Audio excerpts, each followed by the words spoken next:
ரஜினி ஃபேன்ஸுக்கு அவர் பழைய ரஜினியாக பார்க்கணுங்கிற ஒரு விஷயம் இருக்கும். இப்போது காலால் ஒரு கார்ட்டூன் வச்சு அனிமேட்டடாக ஒரு விஷயம் பண்ணியிருப்பாங்க. அந்த மாதிரி உங்களுக்கு பார்க்குறதுக்கு மேபி சந்தோஷமாக இருக்கலாம். ஆனால் அந்த இடத்துல கண்டென்ட் இருந்தால் தான் மற்ற ஆடியன்ஸ் ரசிப்பாங்க இல்லையா? ஸோ அது கடைசியாக அந்த அரை மணி நேரத்தில் படம் எப்படா முடியுங்கிற நேரத்தில் அது வந்தது. இன்னொன்று அந்த பஸ் ஃபைட்டு நீங்கள் சொல்கிறீங்களா, பஸ் ஃபைட்டு அது ரொம்ப க்ளீனாகவே தெரியுது அது டூப் அப்படின்னு, அவர் பண்ணல அப்படின்னு தெரியுது.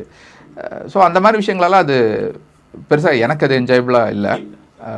அண்ட் நீங்கள் சொல்கிற அந்த இன்டர்வல் சீன்லேயும் சரி கடைசிலையும் சரி போத் சத்யராஜ் அண்ட் இவருக்கு ஏஐயில் வந்து அந்த 80s வாய்ஸை கிரியேட் பண்ண ட்ரை பண்ணியிருக்காங்க. சத்யராஜ் கூட ஓரளவுக்கு இதாக இருந்தது. ரஜினி அவர்களுக்கு இப்போ சாமி யாராவது இப்போ ஸ்டேஜ்லாம் பண்ணுவாங்க இல்லையா, ரஜினி மாதிரி வேஷம் போட்டு வரவங்க அவங்கள கூட பேச வச்சிருக்கலாமேங்கிற அளவில் அது இருந்தது. உங்களுக்கு ஒர்க் ஆச்சா? கொஞ்சம் இல்லை எனக்கு இல்லை, நானுமே சொல்கிறேன். ஏன்னா சவுண்டிங்கில் வந்து கொஞ்சம் அது இல்லை இல்லை சவுண்ட் இல்லை, அந்த ஃப்ளாஷ்பேக் நிஜமே உங்களுக்கு ஒர்க் ஆச்சா?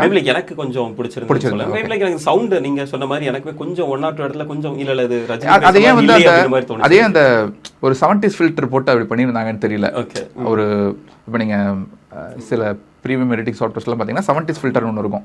அந்த பழைய படத்தில் வர மாதிரி அந்த கோடு கூட வரும் இல்லையா வச்சு, அந்த மாதிரி வருமா? அது ஏன் அந்த இன்டர்வல் அப்பவும் இதுலேயும் பண்ணியிருந்தாங்க? அது எதுக்கு அது பர்பஸ்ஃபுல்லாக? அது படம் தானே பார்க்குறோம், எதுக்கு அது அப்படி பண்ணுறாங்கன்னு தெரில.